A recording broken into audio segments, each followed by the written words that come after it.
because we're just 1 year away from it. We're just 1 day away from the 1 year anniversary of when someone tried to murder the president of the United States on national TV.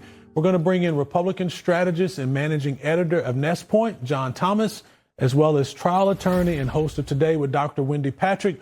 Wendy Patrick, also our special guest, Middle East expert and senior counsel at the Lawfare Project, Gerard Filitti. Welcome to you all, and welcome back, actually.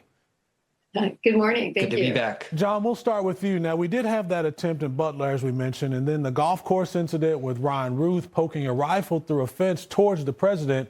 What do you make of the president's ability to carry on in the public eye without fear in the way that he has, basically raising his hand and saying, fight, fight, fight?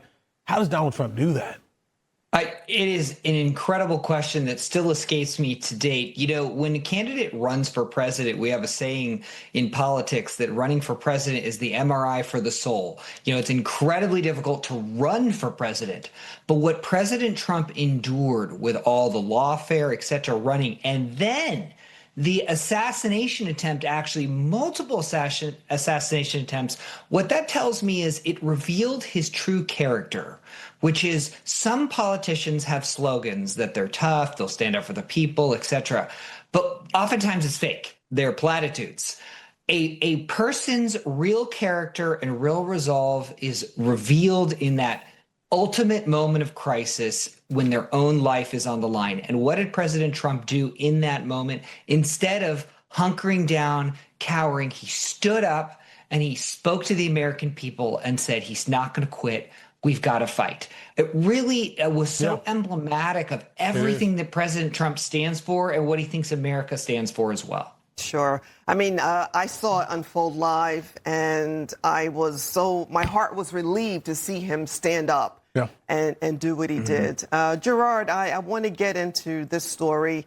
A report yesterday saying that Deputy FBI Director Dan Bongino and even possibly FBI Director Kash Patel could resign amid disagreements with Attorney General Pam Bondi over her handling of the Epstein case. So the White House, they ripped those reports as baseless yesterday. Gerard, what's going on at the FBI? I think what we're seeing is a frustration on the part of Patel and others that there is not more transparency into the Epstein investigation, into disclosing publicly documents, videos, everything that's known. I think that a lot of people had questions. What happened to that client list? How is there a client list? Why are there no prosecutions? And for the FBI that's been investigating this, consider that there may very well have been a cover-up after Epstein died, it's kind of a slap in the face. You don't know what is going on, and the Attorney General seems to be giving a statement that's at odds with what you've been saying publicly. But at the end of the day, I think this disagreement is more media madness than anything. I think that the Trump team is solidly behind law enforcement and solidly behind getting to the truth. And we saw a report. We know we have information that's what's going on, and I don't think anyone's going to be resigning over it. Sure. So I do want to pivot here, Wendy. After President Trump announced his plan to slap Canada with a 35% tariff on August 1st, Canada did respond, and they're going to postpone their plans to hit the U.S. with retaliatory tariffs, signaling that they actually are looking to negotiate.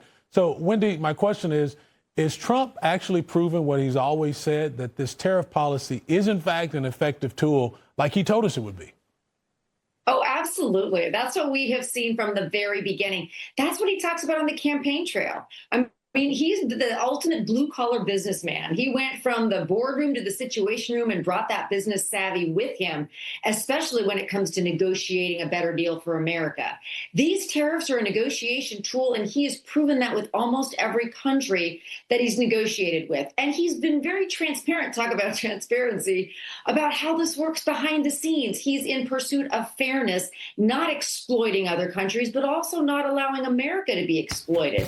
And on top of all of that, we've already seen a lot of economic analysis as to whether or not these tariffs, even if they've been in place briefly, some of them are really inuring to the detriment of the American public. And even if that would be true in the short term, I think his larger goal, as he keeps stating, is to make sure they're worked out behind the scenes, deals are made, and that's what we're seeing going on in real time, including, as you just teased up, with Canada. Yeah, so John, we know that the left was predicting that the end of the world was going to happen with these tariffs. The sky was falling and that we would never see our economy recover, but we've seen just the opposite. We've seen a positive job growth.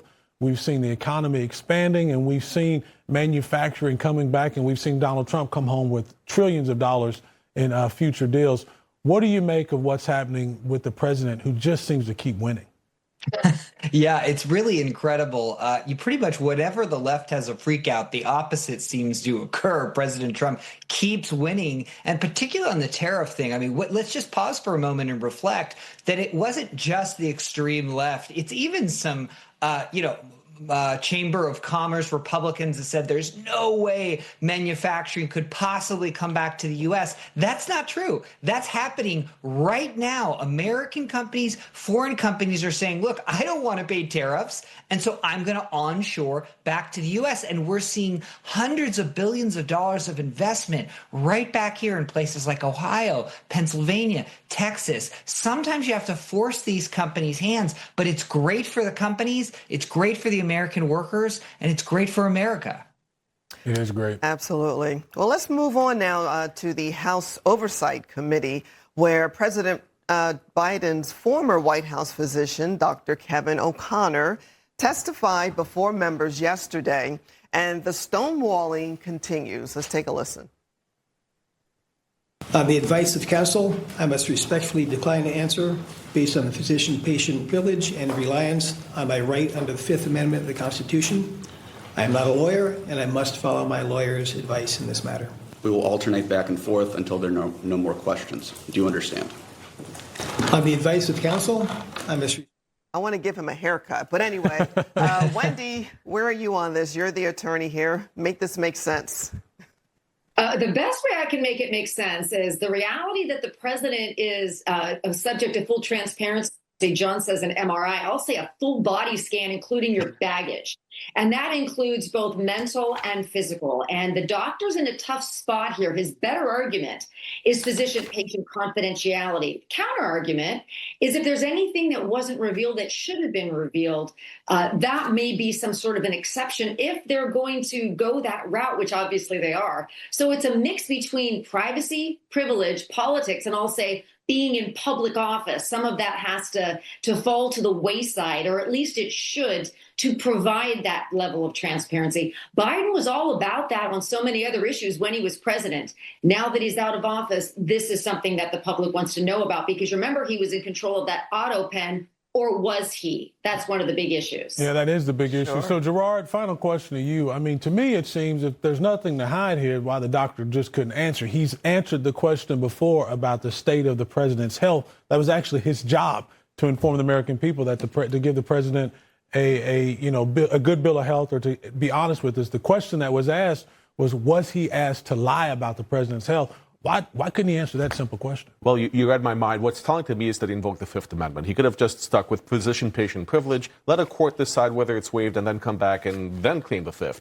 But it looks like he has something that he doesn't want to reveal. He doesn't want to reveal what conversations were had. And this is not going just to the state of the president's health. It's going into simple questions into who he spoke with. And that's not patient care. So it's very interesting that he's invoking all these privileges and constitutional protections to prevent simple questions from being answered, because ultimately the American people are entitled to know who is involved in the president's health and who knew what when. We're not asking about his condition. We're asking who knew about his condition. Such a good point. Well, John Thomas, Dr. Wendy Patrick, Gerard Filitti, thank you for your insight this morning. Thanks so much. Thank you. Have a great weekend.